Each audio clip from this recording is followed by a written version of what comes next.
I think it's very fitting that with the new School of Peace being launched at this university, which prides itself on values, ethics, and social justice, that we launch it with a champion of human rights, and that is Ken Roth, the Executive Director of Human Rights Watch, the largest US-based human rights organization in this country.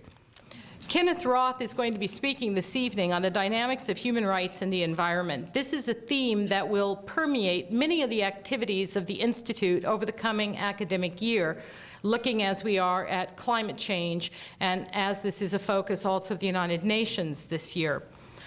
This is a topic that is of great concern to many. We have a graduate course in the master's program on environmental justice. I'm sure we have other courses at the university that relate to this topic. And we are delighted that he is going to be speaking on this. He has a long history in human rights, but the connection with the environment is newer, as we have learned.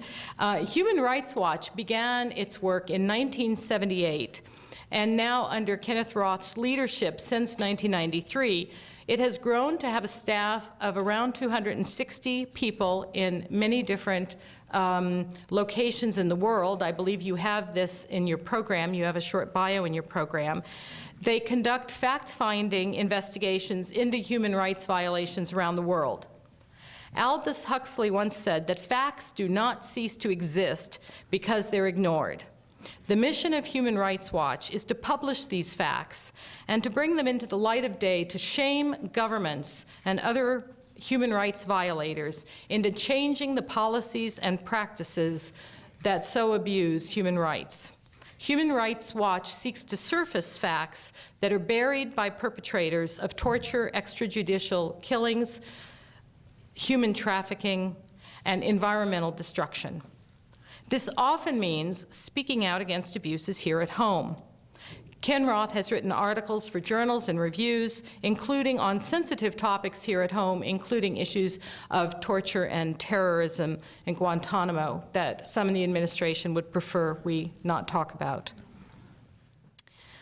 I met Ken Roth a number of years ago, 1994 to be exact, in September, at the Carter Center at a meeting of human rights directors, US-based human rights directors. This occurred just after President Carter, former President Carter, had returned from a mission to Haiti with General Colin Powell and Senator Sam Nunn. Their mission was to help avoid an invasion of Haiti because the democratically elected president had been overthrown by a military dictator, Raúl Cedras, and the U.S. was planning to invade Haiti. And so Carter, Sam Nunn, and Colin Powell went down to try to avoid this invasion by negotiating some kind of a deal with Cedras.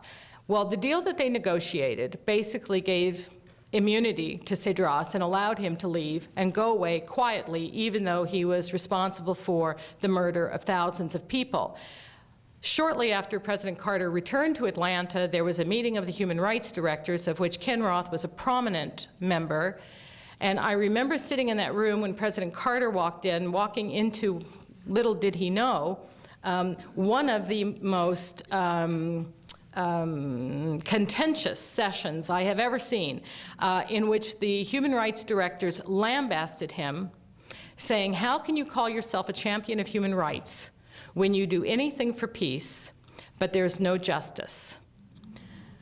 And this ability to speak truth to power is something that we all want to have, but not many of us are brave enough to have it. And in all my years at the Carter Center, that was maybe 1 out of 2 or 3 occasions in 9 years that I ever saw people actually try to hold President Carter's feet to the fire. And again, Ken Roth was prime among those. And so it is with great pleasure that I welcome him to this stage this evening to speak on the dynamics of human rights and environmental rights. Thank you.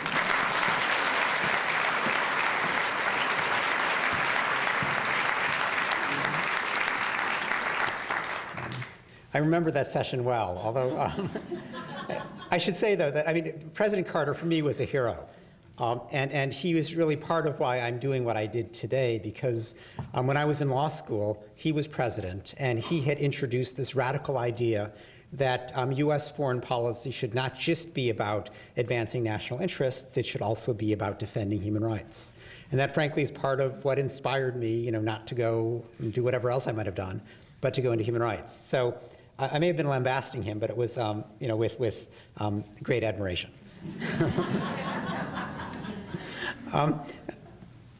It's a pleasure for me to be here. And I have a confession to make at the outset. I mentioned this to a number of the students earlier today, but this is not my first trip to USD. I was here once, 20 years ago. I was applying for a job. Literally. I at the time was a prosecutor, had been finishing up my 4 years, and was thinking about being a law professor. And I had gone initially to what they call the meat market in Chicago, where you have a different interview every 20 minutes with a different law school, and you try to remember which law school is where.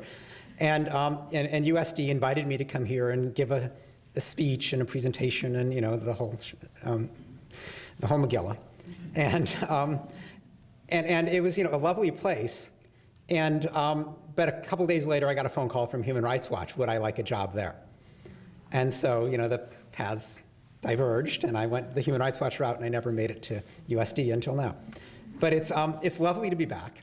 And I have to say, I'm especially thrilled to be able to be speaking at in a lecture sponsored by Joan Kroc, because I have been a tremendous admirer of Joan Kroc, even though I never met the woman. But I have spoken at the Kroc Institute at Notre Dame.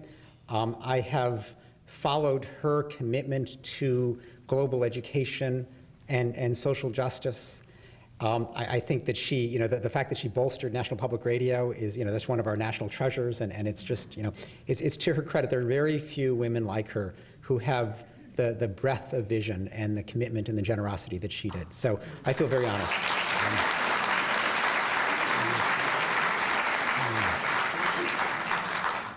Now, as Joyce mentioned, although the focus of this talk this evening is the intersection between the environment and human rights, I am not here as an expert on the environment. I will confess that right up front. I do know a little bit about human rights. But as I thought about this lecture, I realized that I run into environmental issues all the time. And that while, if you look at our website, there's not a big headline environment. Nonetheless, we at Human Rights Watch are bumping into environmental issues all the time. And I thought that I could really draw from our experience to talk a little bit about ways in which the human rights movement and the environmental movement have much in common as partners, as people who share similar goals, and as people who should be working more together than frankly we are. Now, before I do that, let me just explain for a moment what Human Rights Watch is and how we operate, because I think it'll help you understand my point of view a little bit better. Joyce alluded to how we work. Human Rights Watch has what we call researchers, or basically investigators, in about 80 countries around the world. Basically every place you can imagine where there is an awful dictator or an abusive war. We're there. And our job is to put as much pressure as we can on the governments in question to respect human rights, which we do in a pretty straightforward way. It's not rocket science. It's difficult in practice, but the theory is pretty simple. We investigate what we do by speaking to the victims and the witnesses and putting together as complete a picture as we can of their misconduct, which we then publish in the form of a report. And we put this report on our website, which is available for the public, hrw.org. But we also send it to the press. And the idea is to expose these atrocities to the world, because nobody these days wants their human rights crimes exposed.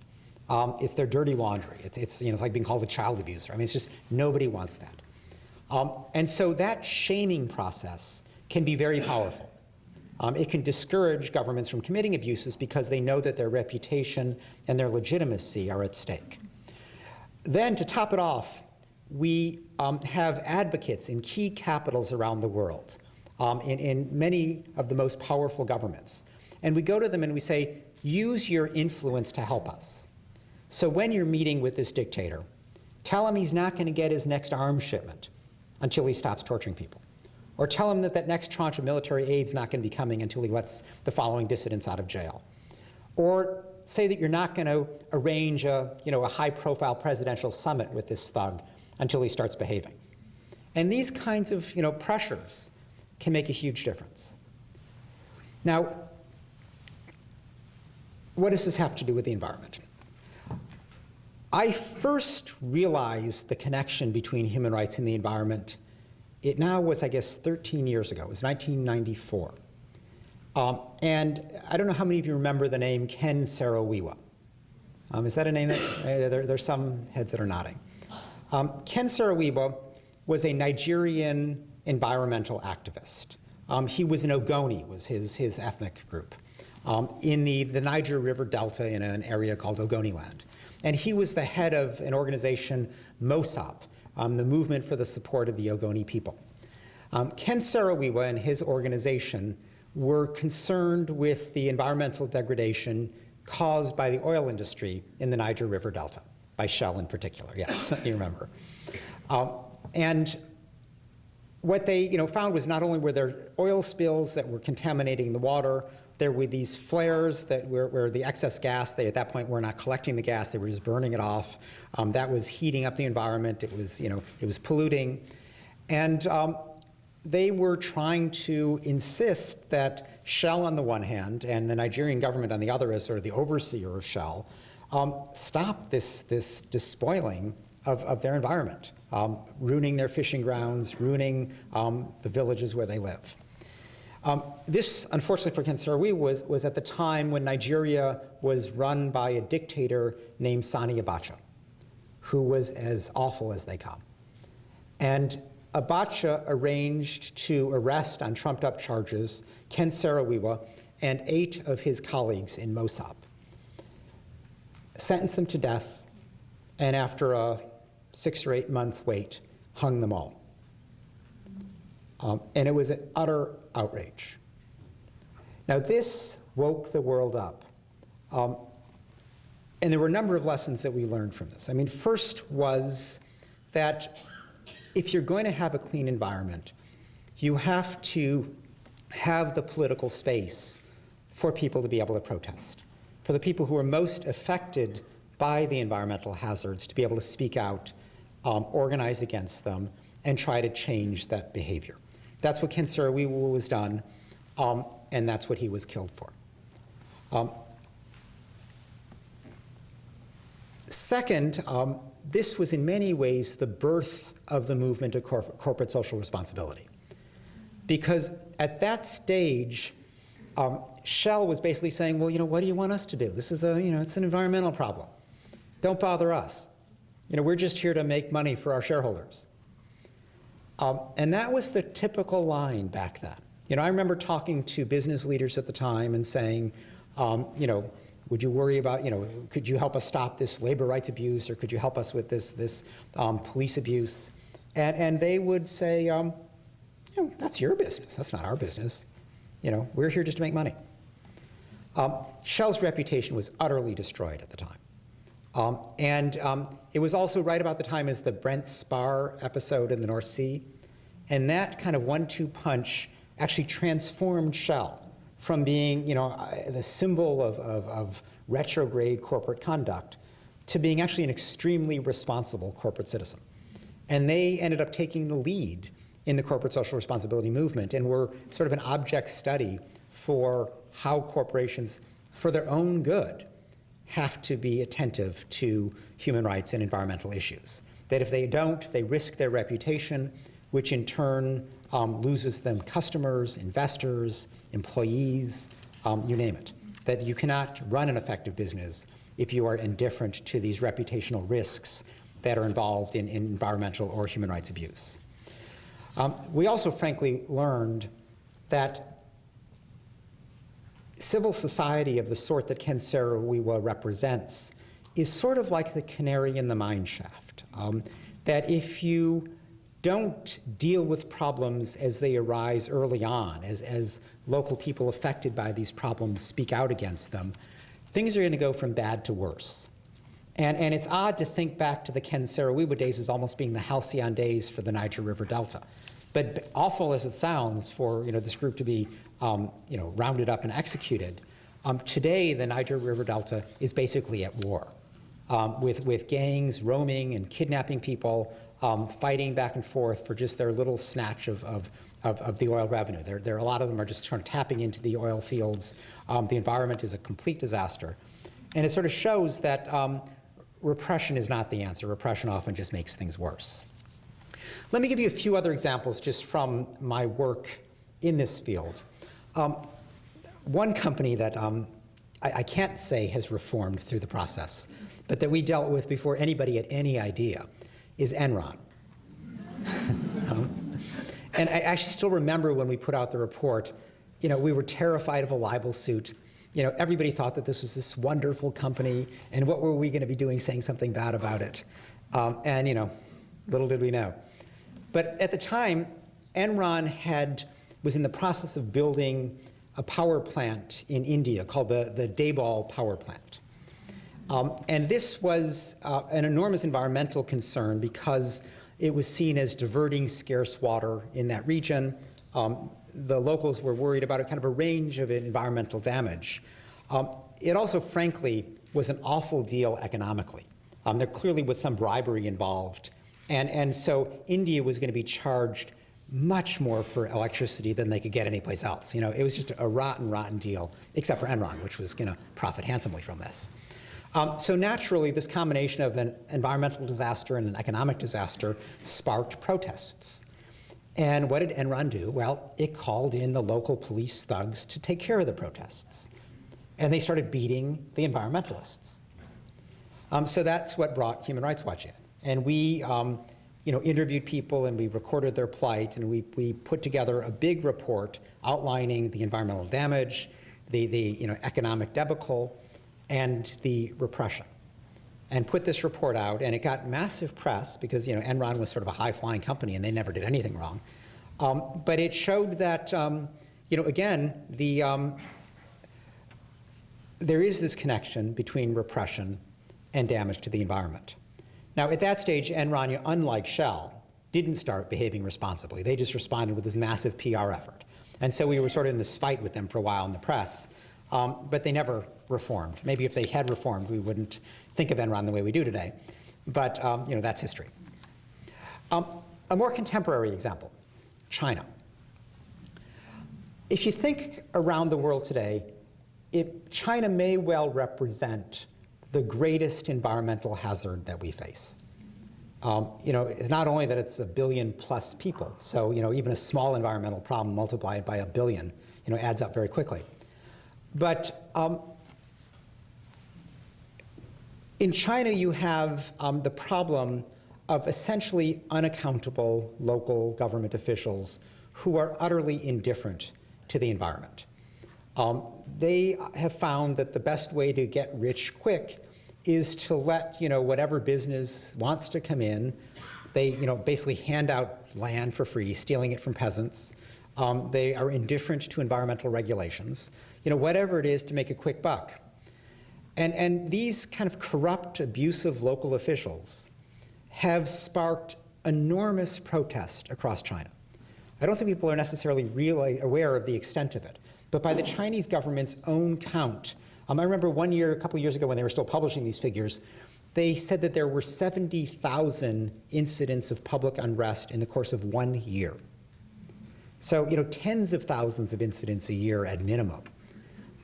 And these are largely about the environment. They also are simply, protests against getting their land seized, their protests against extortion and other forms of corruption. But a lot of it is, people simply not wanting their streams and rivers polluted, not wanting to have to live next to a smokestack, not wanting to have to live on top of a toxic waste disposal site. And nobody cares in the government. Or what I should say is nobody cares at the local level. In Beijing, at the leadership, they know that they've got a big problem. But because China is anything but a democracy, interestingly, it is difficult for the senior leadership to really control things, because the same dynamic that promotes corruption and abuse at the local level also promotes corruption and abuse at the middle level and on up. And so, even if you have a senior leader who is well-intentioned and who wants to rein in these lower-level officials, by the time the order works its way down the chain of command, there's no order left to speak of. Now, we have been speaking with the Chinese government and trying to encourage them. We say, there's a solution to this problem. You can't do it all through a command economy. But if you let the people who are most affected by an environmental problem address that problem, they'll take care of it themselves. Let people speak out about environmental problems. Let them organize protests against those problems. Let them bring the abusers to court and ask them to justify themselves before a judge.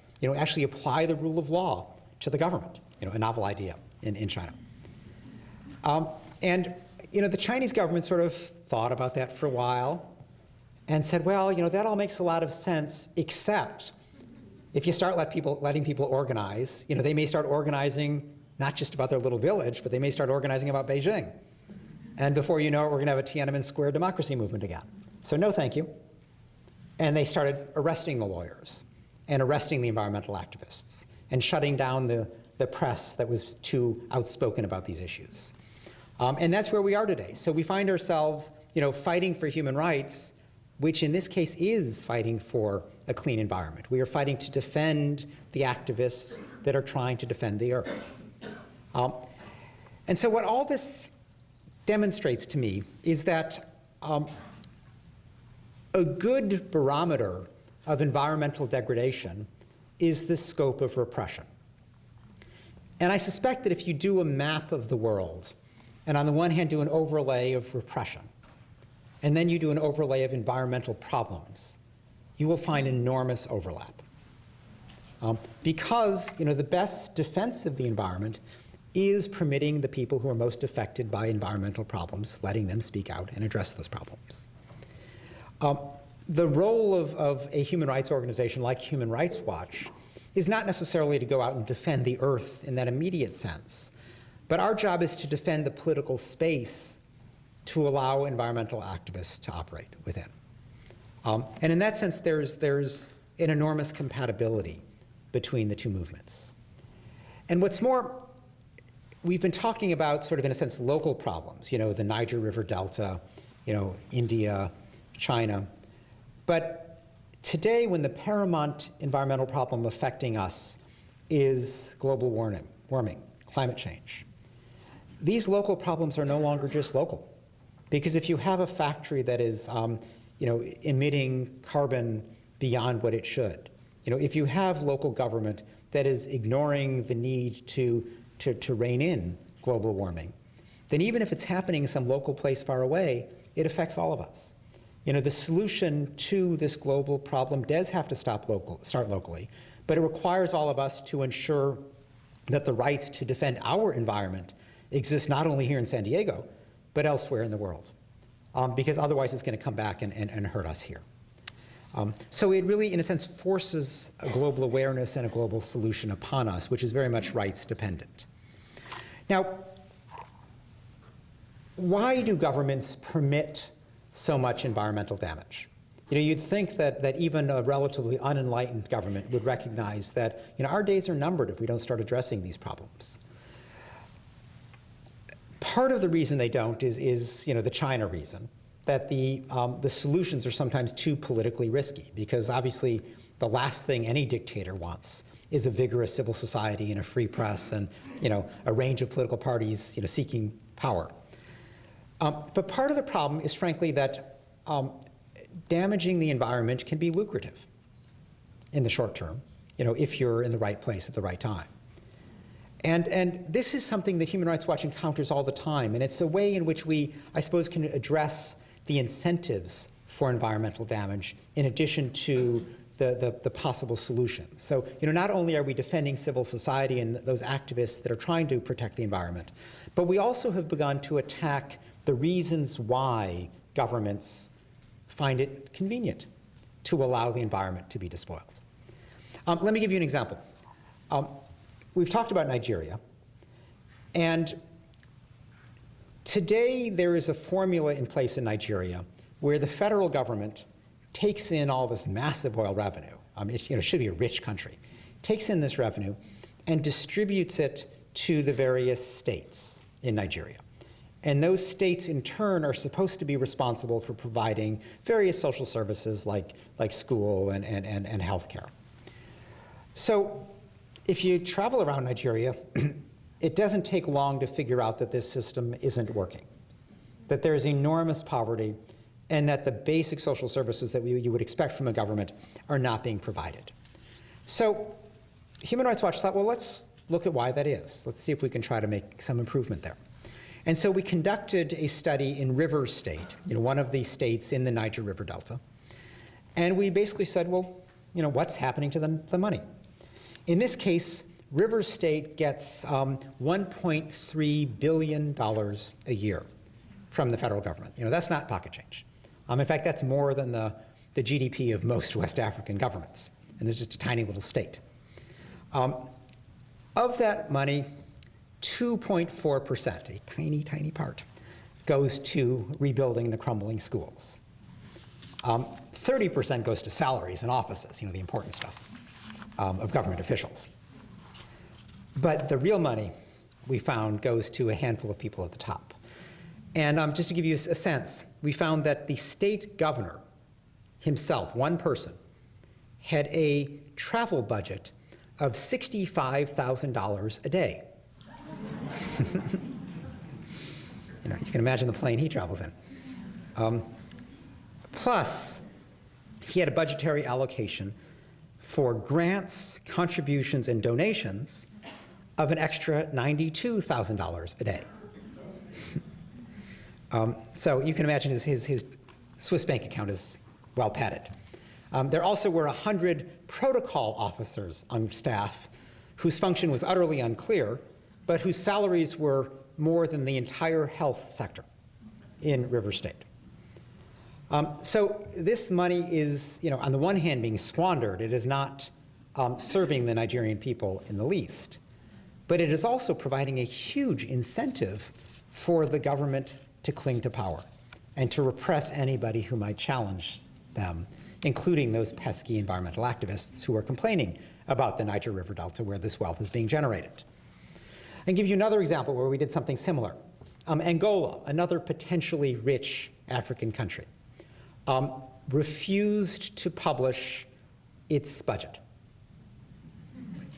Because if you publish your budget, people will start asking questions, What do you mean my school got all this money? I don't see anything. What about my hospital here? So better just not to publish it. So Human Rights Watch published it. We got it leaked to us, and we published it. And what we found was that in the course of 5 years, from 1997 to 2002, $4.2 billion disappeared. Just gone. Now that, to put it in perspective, is the amount of money that the Angolan state spent on all forms of social services in those 5 years. So basically, healthcare, education, roads, electricity, clean water, everything could have been doubled, but for this corruption. And the effect of this corruption is a disaster for the environment. It provides an incentive to these government officials to keep the flow of oil going regardless of the cost. It makes them utterly unresponsive to their people because they don't need taxes. They just take the oil wealth. And so, when we all hate taxes, but when you think about it, when you pay taxes, you expect something from your government. If you don't pay taxes, you have less of a call to demand things of your government. So these governments would just as soon take the oil wealth and run with it and leave people keep their taxes. It obviously creates a tremendous incentive to cling to power through repression or other means. And thus, it provides an incentive to repress civil society and make it impossible for people to examine not only their corruption, but also things like environmental degradation. And these problems arise not just from the oil industry, but really from many situations where governments are exploiting natural resources. So, for example, if you look at the logging industry, you get massive deforestation. In much of Southeast Asia is where we've encountered, in Kalimantan, in Indonesia, in Cambodia, in Burma. But again, the government doesn't care about the environment because it's just too lucrative to stop the logging industry. We see something similar happening today where palm oil has become the new biofuel. And so there are areas of Colombia where the paramilitaries, these murderous thugs who have killed thousands upon thousands of people, are suddenly taking land, just walking in and saying, this used to be your land, right? And seizing people's land to build, in a sense, palm plantations because of this lucrative new industry. Again, destroying, in this case, a rural environment in the process. But whenever the elite can live off the land, they don't need to live off the people, and therefore they don't need to be responsive to popular needs, including the need for a clean environment. So these are various ways in which respect for human rights is connected to respect for the environment, where violation of human rights is directly related to violation of the environment. Now, let me talk about a few other situations that often come up in these discussions about the connection. One is Darfur. And Darfur is an interesting case. Some people say that Darfur is the first war induced by climate change. And there's an element of truth of that, although I don't want to overstate it.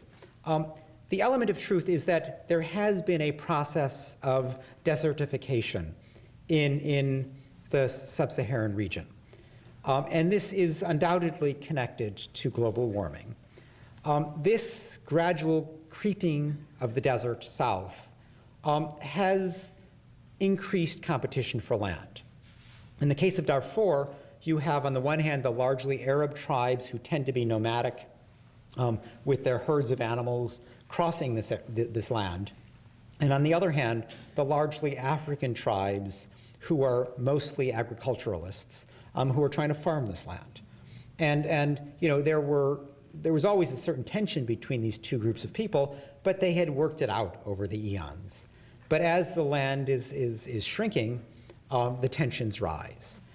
And so that did in many ways lie behind a sense on the part of the African tribes that they were being neglected by the government in Khartoum, which they felt was siding with the Arab nomads.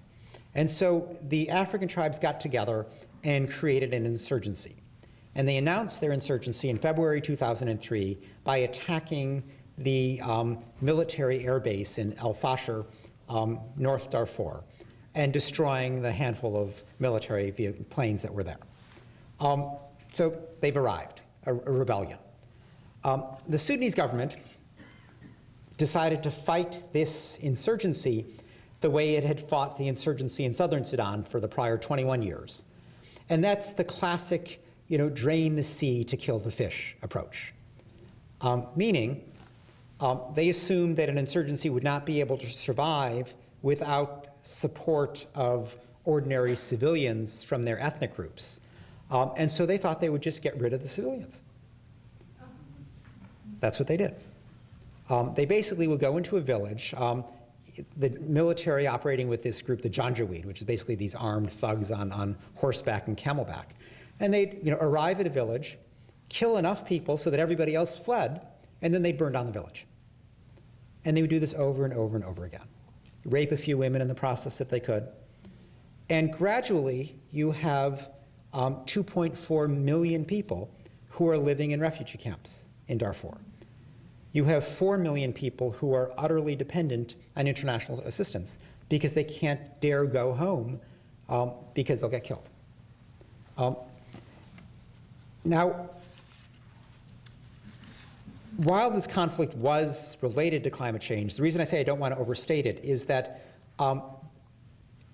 it wasn't Mother Nature that decided to start slaughtering people. It was Omar al-Bashir, the Sudanese leader. And it's important that we not forget that. The solution to this will have environmental dimensions. We have to figure out, how to make it possible for these people to coexist.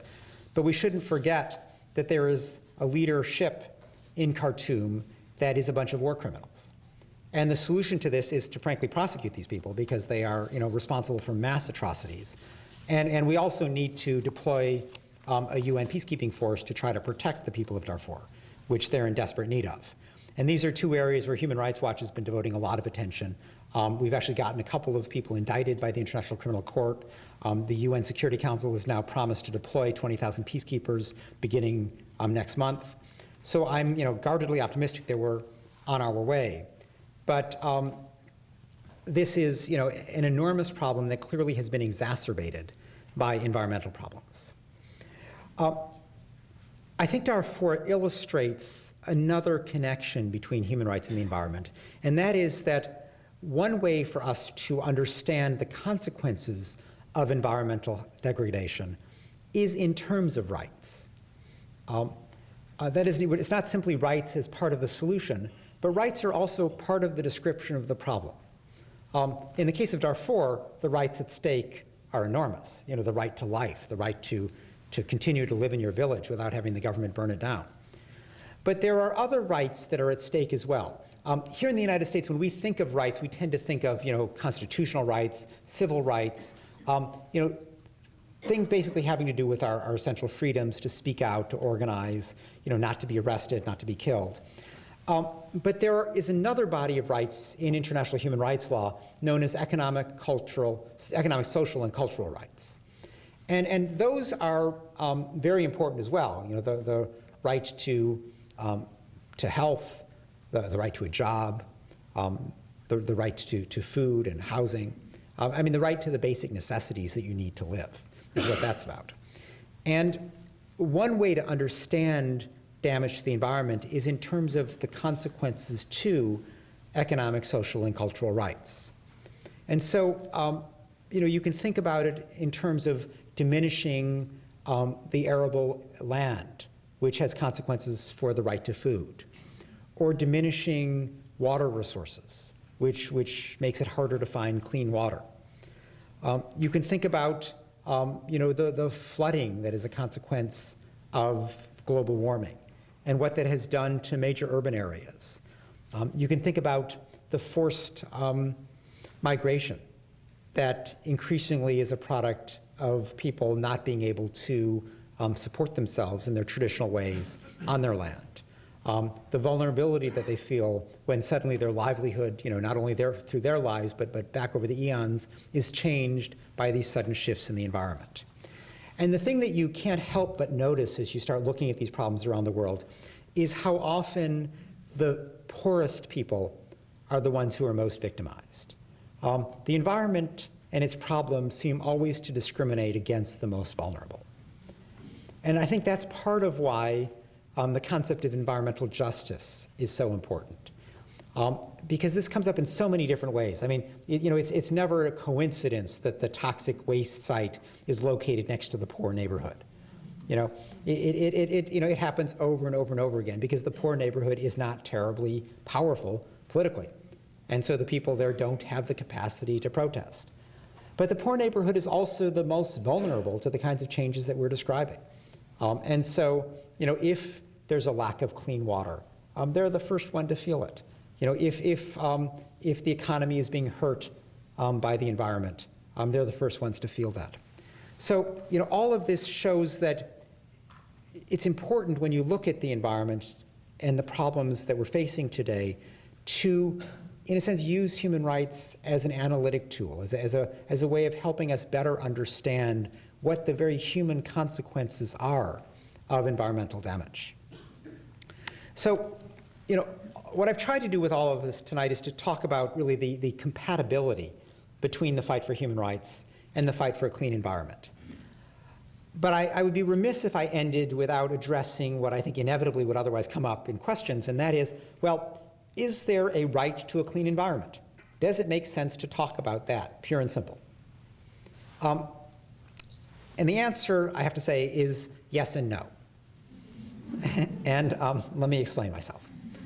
I don't know how many of you have seen the film, The 11th Hour, the Leonardo DiCaprio film, where he talks, it wasn't, not Leonardo at one stage, but one of the people in the film is talking about, well, even the land has rights. You know, I'm used to people having rights, but does it make sense for the land to have rights? You know, I'm not sure. But let's dissect that a little bit. There are a number of treaties and declarations and instruments at the international level that do speak in terms of a right to a clean environment in one way or another. The document that I work most closely with in that regard is something known as the International Covenant on Economic, Social, and Cultural Rights, which talks about the right to environmental and industrial hygiene, which is 1966E's language for a right to a clean environment. The rights outlined in this treaty are not rights that are supposed to be produced tomorrow like that. Rather, they are rights that impose a specific duty on governments. And the duty is, and this is legalese, forgive me, to progressively realize these rights on the basis of available resources. That's the language. But even though that's a little mushy, it's meaningful. Because in plain English, what it means is you've got to be conscientious about working for these things. You can't squander the money the way that Nigeria does. You can't discriminate against people the way so many governments do. So this concept of a right to a clean environment, I think, does have some usefulness, and in different ways. And let me outline those ways. I mean, first of all, and this is maybe the most obvious, it can be a useful rallying cry. And I don't want to diminish the importance of that, because most of us are used to thinking of rights as sort of trump cards. If you say, I have an interest in a clean environment, that gets you so far. But if you say, I have a right to a clean environment, it sounds like, you can really assert that right over other things. And so, protesters and demonstrators like to talk in rights terms because it does tend to elevate their cause. And if that's politically useful, by all means, do it. I think that, great. At a little more practical level, rights become meaningful if they are enacted into law. And one useful thing to push for is legislation which creates rights. If you get a law saying you got a right to a clean environment, then you got something to point to. You can go to court and force somebody to respect it. Now, there is some movement in this direction, incrementally. I think probably most interestingly these days in Europe. There's something known as the European Court for Human Rights, which, amazingly, I think to Americans, basically is the Supreme Court of Europe. I mean, the role that our Supreme Court plays in upholding our constitutional rights is the role that the European Court for Human Rights plays in Europe, above all the national courts. And we may be amazed as Americans to think that each government is willing to have this sort of international body defend their rights or define their rights, but that's what the Europeans have chosen to do. And it works quite well.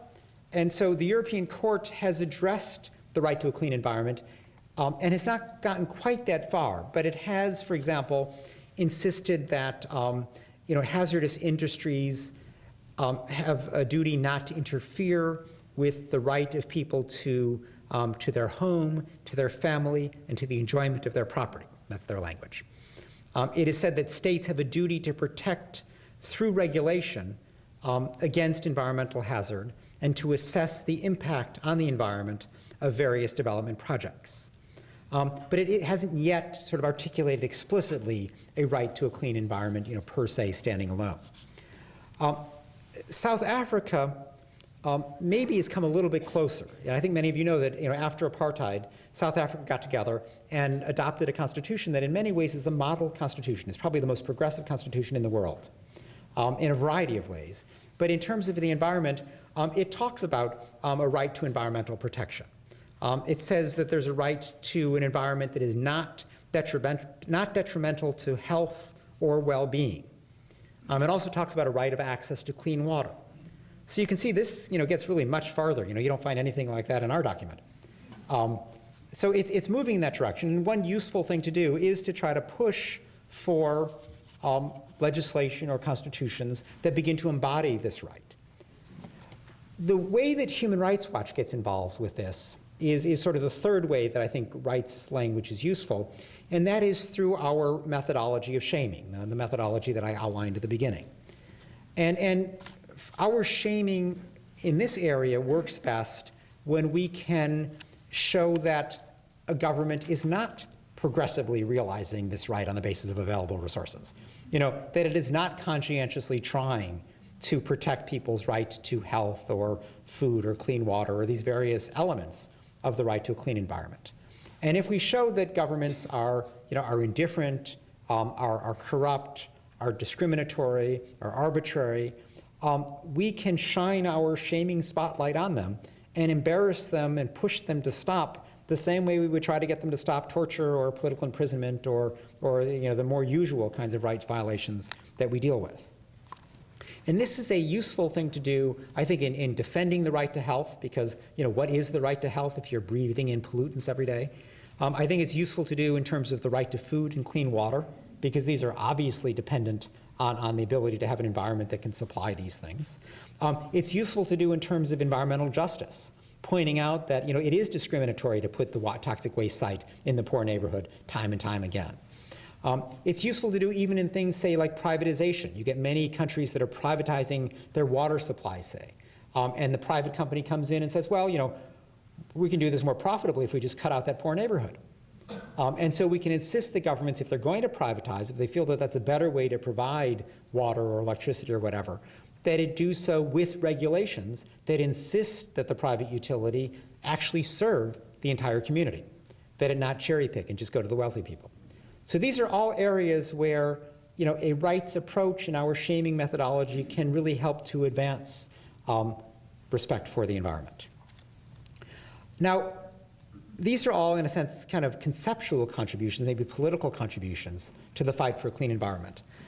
I don't want to pretend, though, that simply reading the rights in various treaties or statutes or constitutions is going to provide the answer to all the difficult questions that we face.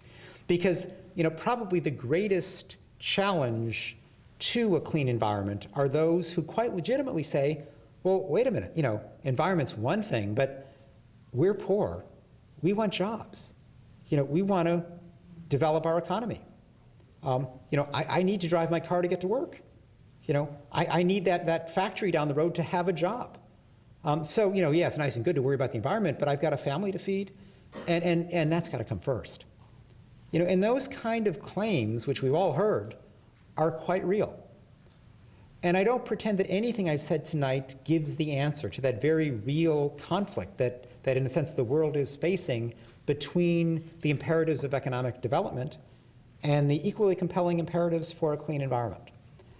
Where I think human rights can contribute to this debate is by facilitating the debate, by ensuring that all voices are in fact heard.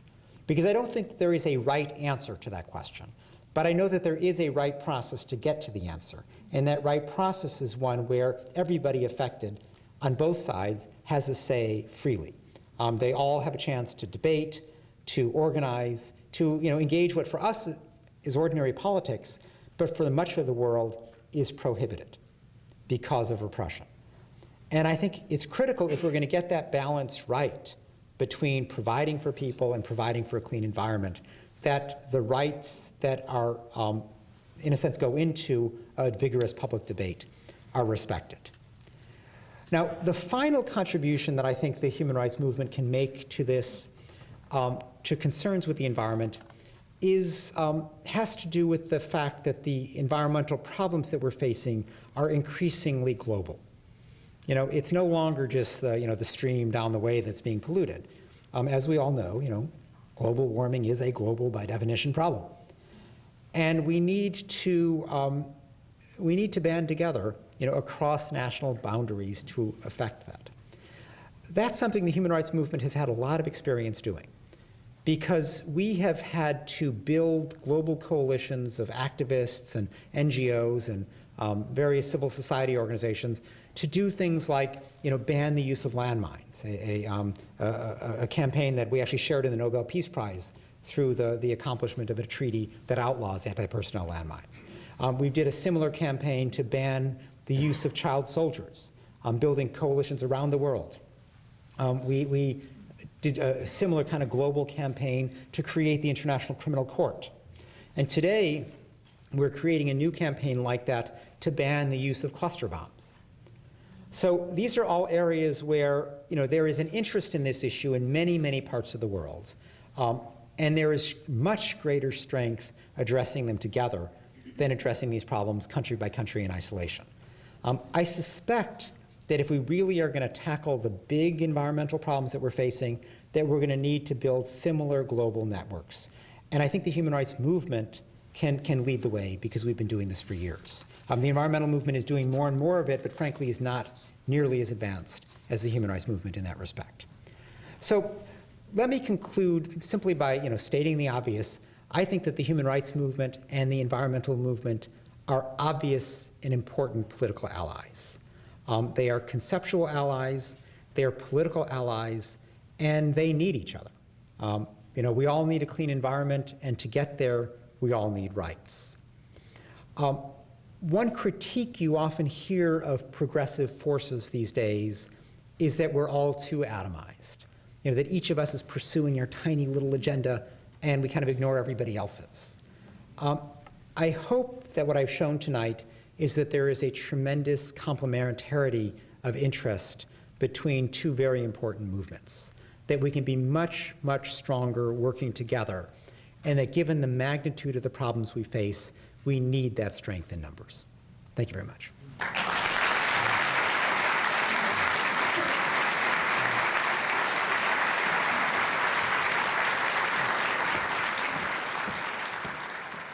I wonder if I could start with somewhat the naming and shaming issue, because I'm thinking of where the corporate world and the governmental world kind of coincide, and that's in Burma, where you had Unocal exploiting the Yadana oil fields, and then you have the government, which is one of the most repressive on earth. And even though many human rights organizations for more than a decade have named and shamed Burma, it doesn't seem, I'm not an expert on Burma, but it doesn't seem to me to have had much impact. And I'm wondering, A, would you agree that it hasn't had much impact? And secondly, can you maybe explain why and what other options are available to deal with that situation? Both situations. Yeah. Well, I mean, first, Joyce, it's interesting you asked that question now, because I actually think that this is one of the most exciting times in Burma in the last decade. And I don't know how many of you have been following this, but there was the military junta in Burma hiked oil prices tremendously, I think fivefold or something. Nobody quite knows why. They clearly are having economic problems. And that has set off massive protests, led by many of the same monks who in 1988 were leading the democracy movement that Aung San Suu Kyi was at the head of.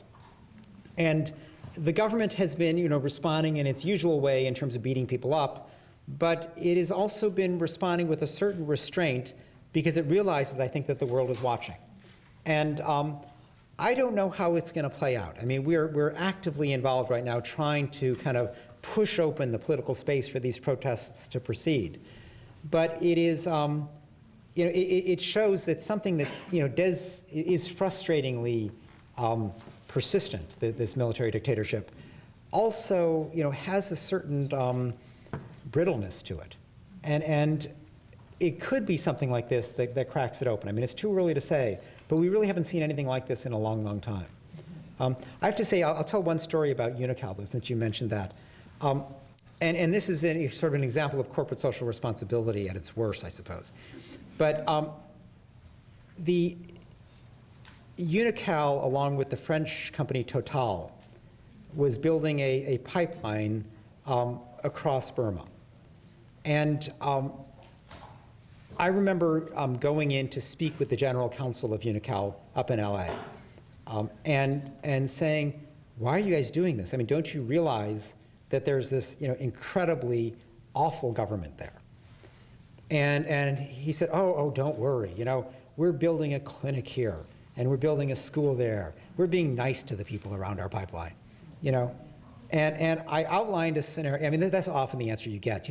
Don't talk to us about the big picture. We're throwing a few pennies toward the peons out there.